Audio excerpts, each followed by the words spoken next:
welcome back to Mjrwargasem Gaming, and I am, of course, your host, Mjrwargasem. Today we're bringing you more Call of Duty kids who try to play Battlefield, and full disclaimer, in 2010 I bought and played the original Black Ops on Xbox 360 and enjoyed it. 2011 I got Battlefield 3 and never looked back. So this is not meant as a disrespect or insult to anybody who played or still plays Call of Duty. I'm trying to help you improve your game and not suck on the battlefield. With that being said, today we are looking at buildings and the temporary security blanket that they provide. Former Call of Duty people are used to being able to camp in buildings all game and kill anybody who came running through. Of course, Battlefield 1 is not nearly the same. Let's bring these buildings crashing down along with their hopes of winning this game. When I get a hit marker like that, you should run, and I know squads usually run in packs, so his boy was there too. This guy here, he was a sniper. He was total deer in the headlights. I don't know what the hell he was doing walking straight towards me. So we move closer to the middle of the map on the C flag here, and you can see this building directly in front of me with pretty much a third of the whole corner here blown out, and I can directly see inside of it, and I'm getting hit markers, and they're still hiding behind it. So I'll give you a few tips here on how to know if bad guys are in buildings. There's pretty much the big three. The first is tracer fire to or from the windows.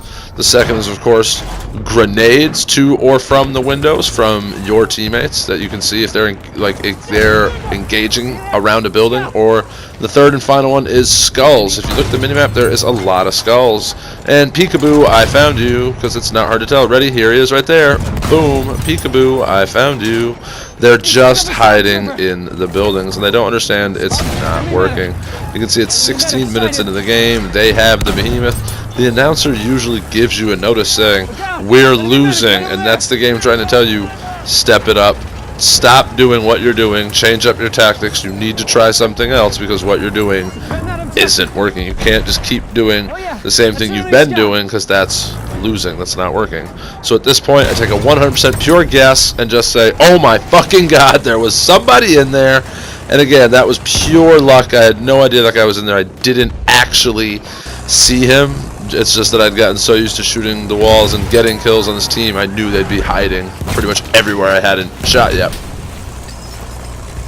So yeah, that's pretty much me showing you that buildings are a temporary security blanket.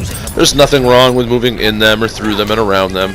And of course, the disclaimer to this rule in this episode is if you're playing a different game mode, like Rush or War Pigeons or whatever, where the objective is inside a building. I can understand camping inside it then if there's an objective.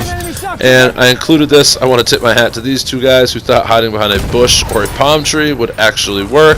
It didn't, but kudos to you. It's a ballsy move. So thanks for watching. Thanks for hanging out.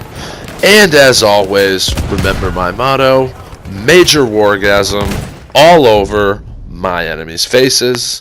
And if you're a fan of the Majors, you can connect with me down below on Facebook or Twitter, and I'll also include links to the other episodes of Call of Duty kids who try to play Battlefield in case you haven't seen them. Thanks for watching.